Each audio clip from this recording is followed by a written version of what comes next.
Amados irmãos, apresento a vocês a coleção Série 1 do Caminho das Palestras de Neville Goddard. São 30 e-books totalmente revisados e de brinde receba o e-book A Lei e a Promessa. Estamos com valor promocional por tempo limitado. Adquira agora essas obras maravilhosas. Todo o material apresentado é o que devemos ter juntamente com a nossa Bíblia cristã. O link está na descrição desse vídeo. Consignado à desobediência. Paulo fez a pergunta: quem é você para julgar o servo de outro? E antes de seu próprio mestre, que ele permaneça ou caia. E ele será confirmado, pois o mestre é capaz de fazê-lo ficar de pé. Agora todo esse drama acontece dentro do indivíduo. Meu servo é esta roupa que está falando com você. Seu servo não é aquele que limpa sua casa, mas o corpo que você está usando. Este é o servo. Que nenhum homem julgue aquele servo, pois o mestre está no controle. Nos é dito no mesmo livro de Romanos: se não fosse pela lei, não conheceria o pecado, mas eu sei pecar, somente por causa da lei. Eu não deveria saber o que é cobiçar se a lei não dissesse: não cobiçarás, por isso contra ti, e somente tu, pequei e fiz o que era mal aos teus olhos. Ninguém sabe o que o mestre está colocando o servo para transformá-lo em seu próprio ser. E todo mundo, quer ele saiba ou não, passa pelo inferno, porque até agora ele não tocou ou lembra que ele fez algo parecido. Bem, então eu não diria pena dele, mas ele não sabe. Agora, deixe-me compartilhar com você uma carta que veio hoje. A senhora está aqui esta noite. Ela disse: em um sonho, essas enormes máquinas que movem em montanhas, você as vê. E fazem rodovias, e houve um homem que me levou por alguma corrente magnética. Eu me vi como uma marionete, enquanto ele simplesmente me movia à vontade dele. Mas interiormente eu me revoltei e usei toda a força que pude para quebrar esse robô. Mas ela não podia. Ele simplesmente a movia à vontade. E ela fazia o papel, a parte de uma marionete. Então ela disse: eu vi algo se formando. Ele estava tentando formar algo em mim, ou fora de mim, ou para mim. Mas algo estava se formando e parecia se formar com um vidro quente líquido. Bem, você sabe o calor intenso que levaria para reduzir o vidro a um estado líquido.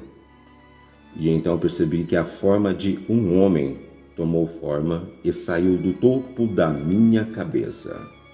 A cabeça estava perfeita, perfeitamente formada, mas o resto ainda era uma massa, ainda não formada. Eu diria a ela que estava perfeitamente formada, mas não espere nada abaixo da cabeça para se formar. Você não vai encontrar abaixo da cabeça a forma que você usa agora. Eu digo que a forma está completa quando você viu a cabeça sair da sua cabeça. Agora em Jeremias é-nos dito, no último verso do capítulo 30, a ira violenta do Senhor não voltará, até que ele tenha executado e cumprido as intenções de sua mente. Nos últimos dias você entenderá. Então, no próximo capítulo, o 31, nos é dito: o Senhor fez uma grande coisa na terra. Um homem é cercado por uma mulher. Isto é traduzido como: ele transformou uma mulher em homem. O retorno da Virgem de Israel.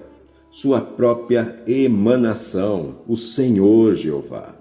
No final, se alguém é culpado, é apenas Deus.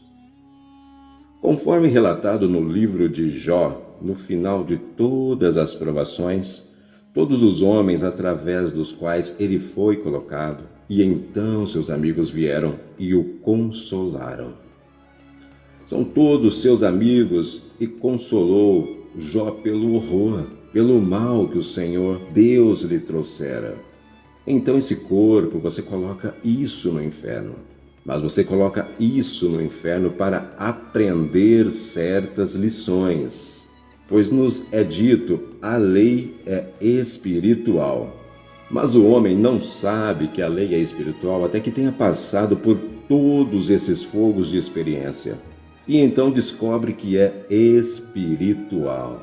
E no final, quando tudo se desdobra dentro dele, então a lei se torna fácil para operar, mas não até o final.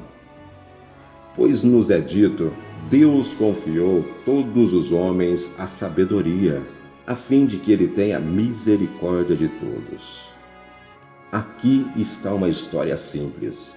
Um menino, nascido na pobreza, nascido em Odessa, na Rússia, em uma família judia que não sabia nada das refeições completas. Ele era o mais velho de uma família de 5 pessoas. Em uma idade muito tenra, sua mãe morreu, deixando apenas alguns bebês. Ele era então, talvez, eu diria, 10. Ele teve que trabalhar para sustentar a sua família. Seu pai era trabalhador, mas não conseguia trazer o suficiente para alimentar a sua família. Ele nunca soube o que era ter um novo par de sapatos, um novo par de calças, uma nova camisa e um novo chapéu. Tudo foi dado pela caridade. Então, quando ele desgastou o sapato de aniagem, ele poderia voltar e pegar outro par de coisas para envolver seu pé na fria Rússia. Ele arrumava o emprego indo ao banco todos os dias com grandes denominações de papel. E eles seriam trocados por prata e cobre. Então, quando ele voltava, ele tinha a mesma quantidade de dinheiro. Desta vez, em prata e cobre. E um dia, diante do caixa, o caixa notou que o cobre e a prata tinham marcas externas semelhantes. Eles pareciam iguais. E ele se perguntou, não seria maravilhoso se aquele caixa cometesse um erro e me desse a prata em vez do cobre? Naquele momento, ele assumiu o que o caixa fez. E em sua mente, ele pegou as coisas e depois voltou para a loja. Ele sabia que o caixa não tinha feito isso, mas ele simplesmente limpou e jogou um pequeno jogo. E ele voltou, sentindo que o caixa havia cometido erro e se perguntou, agora, o que eu faria? Eu vou para um restaurante e como pela primeira vez na minha vida, para onde me sinto satisfeito. Eu vou comer até chegar aos meus ouvidos. Depois, vou comprar um par de sapatos e depois vou comprar um par de calças. Ele sabia que cobriria tudo isso. Quando ele voltou para a loja, o homem não cometeu um erro. Mas ele teve a alegria de andar nessa suposição. No dia seguinte, o homem cometeu esse erro. E ele percebeu isso no minuto em que o homem cometeu o erro.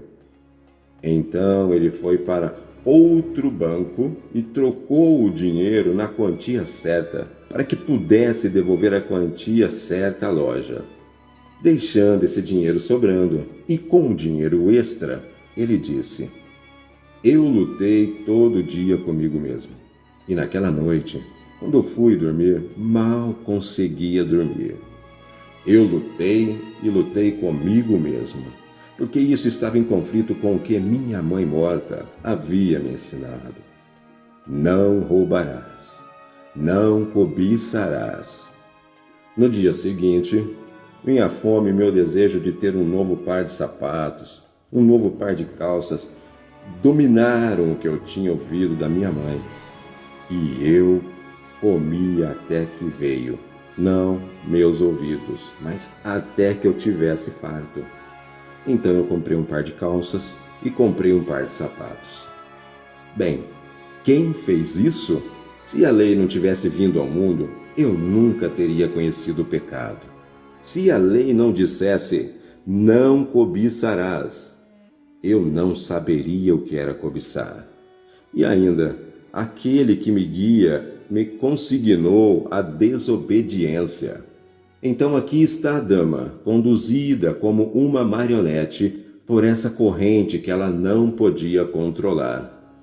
Ela controlava-a, formando nela aquilo que poderia perfeitamente refletir-se.